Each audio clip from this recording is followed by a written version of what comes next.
And if you want your questions featured on our mailbags, you have to join live. It is as simple as that. So go ahead and subscribe, hit that big red button, and turn on your notifications. That way you don't miss anything. This was coming in from Sauce Hoss. Okay. Who should the Seahawks go out and draft? Sauce Hoss, I've never seen you around here before. If you're a Seahawks fan, go subscribe to our Seahawks channel, youtube.com/SeahawksTV. Tom, you do all the draft stuff. Where are we going? No first-round pick for Seattle. You got needs at the secondary, specifically cornerback, depending on what you do in free agency there. So you could try and take someone in round 2. Maybe one of the Georgia guys falls to you, Eric Stokes or Tyson Campbell. Okay. I'd also look offensive line pretty heavily. I think there will be at least one good prospect on the board in that range that I think would fit Seattle. Maybe Creed Humphrey at center's on the board for you at Oklahoma. I don't think he goes in round 1. That could be a fit. I doubt Wyatt Davis from OSU is there.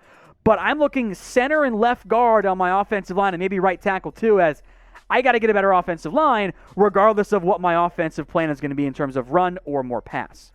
Omar, you're next up here on NFL Daily, and make sure you guys are using hashtag NFL or Super Chat to get your questions on the show. Should the Seahawks sign Aldon Smith in free agency if Carlos Dunlap does not stay? Aldon. I don't know why you always say Aldon. Aldon Smith. I believe the Seahawks were one of the teams that called the Cowboys around the NFL trade deadline, pre-Dunlap, of course, about trading for Aldon Smith. If they don't keep Dunlap, he probably has to restructure his deal. It's pretty cost prohibitive with where Seattle is with their salary cap at 14-something million. I think they should call him. I think he'd be a good fit for Seattle. Gives them some boost at the pass rush spot. If it comes down to who's cheaper, it'll probably end up being Aldon. I try to keep Dunlap first and foremost, though. He made a major difference from a pass rushing perspective for that defense. I want to keep him first. If not, I do think Aldon Smith makes some sense. Carlos, should the Seahawks trade Tre Flowers? I mean, you can try. I just don't know what you're going to get for him. Like, he's a backup cornerback who hasn't played that well in recent years. Like, I think you're going to get like a late-round pick at best. At that point, you're better served keeping him on your roster and having him be your 4th cornerback or whatever. I think that makes more sense in the end for Seattle. Lots of Seahawks questions. Joseph, who are some realistic Seahawks free agent pickups? It depends on what they end up doing with their own free agents. This could be an offseason for Seattle, as I kind of don't answer your question. They re-sign Shaquille Griffin and or Quentin Dunbar, and they pay one of their offensive linemen and find a way to bring back Carlos Dunlap. And now they're kind of more Chris Carson. They're figuring out Chris Carson. Now they're kind of bargain shopping. So we'll do a full Seahawks free agent targets breakdown on our Seahawks channel, youtube.com/SeahawksTV. But a lot of it's going to depend on how much money they have available. I'd be looking offensive line and secondary as well in particular. Super chat coming in from Robbie. Clowney to the Seahawks. Think about a reunion. I actually think that's the most likely scenario for Jadeveon, honestly. I mean, he's coming off a year that he didn't play his best football, obviously. A lot of people couldn't see what he wanted to do. I anticipate him getting another one-year type of contract, and if you're Clowney and if I was his agent, I'd say, hey, go back to a team that I still think that you can produce your best numbers with. Look what Carlos Dunlap did. Carlos Dunlap really played well with Seattle. If I'm Clowney, I go to see. I think those bridges might have been maybe not full-fledged burnt, but there's like some kindling set around it, and a match has been struck, and it's to be determined if it's on fire yet. I think the idea makes some sense. Got to be at the right cost. Oh, for sure. And if the money's the same between Carlos Dunlap and Clowney, I think I would take Dunlap. Okay. He was better last year. Yeah, I'll play Clowney. Yeah, I don't disagree with you. Which is weird. I did not think I was going to say that in 2021.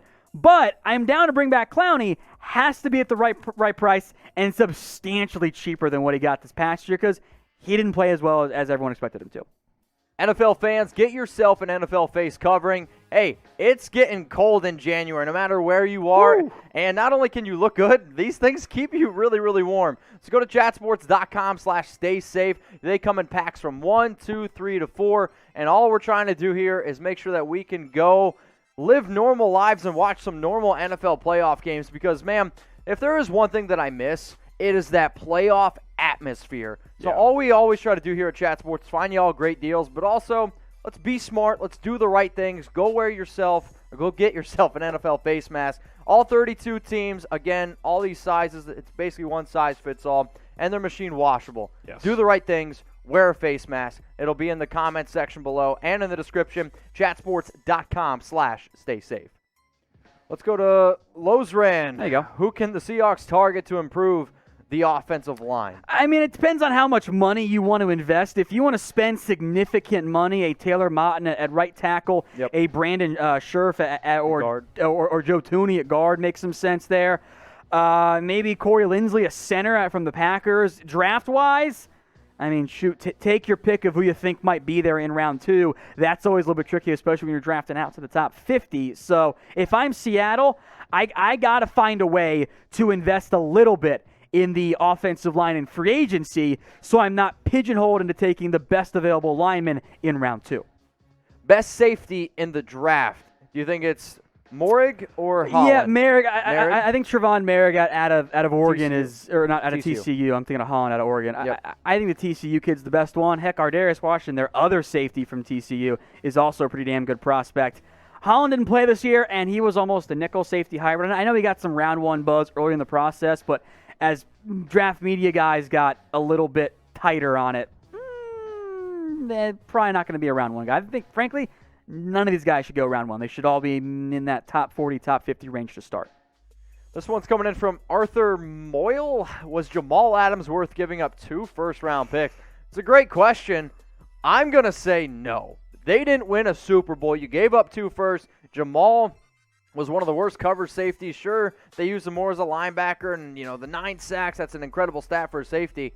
But when you give up 2 first-round picks, I think you're expecting more, and for them to get bounced in the first round of the playoffs, I'm going to say no. The question you got to ask yourself is, any safety in the NFL, especially a safety who doesn't cover that well, worth 2 firsts? The answer is no. Yeah. I mean, they did not expect him to decline this much in coverage. Now, he's great at blitzing. Oh, he's phenomenal. Great. He can guard tight ends somewhat and do those type of things, but just call him a linebacker then, because he ain't a safety. He cannot cover anybody. I'm with you. 1 first, absolutely. 2, I'm not so sure, because watching Seattle flame out, they might be a few pieces away from getting where they want to go. So Harrison and I, we're both typing N for no, but y'all can let us know, because that's what Chat Sports is all about. Was Jamal Adams worth 2 first-round picks? Y for yes, or type N for no.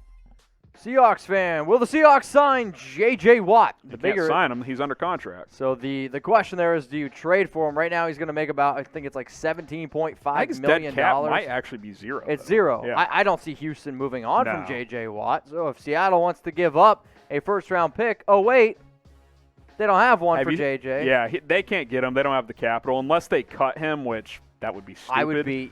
Then Deshaun would be a 10 to a 60, 100 in terms of how angry he would be. I have seen the theories of Deshaun and Watt trade packages, sending them together somewhere. How wild would that be?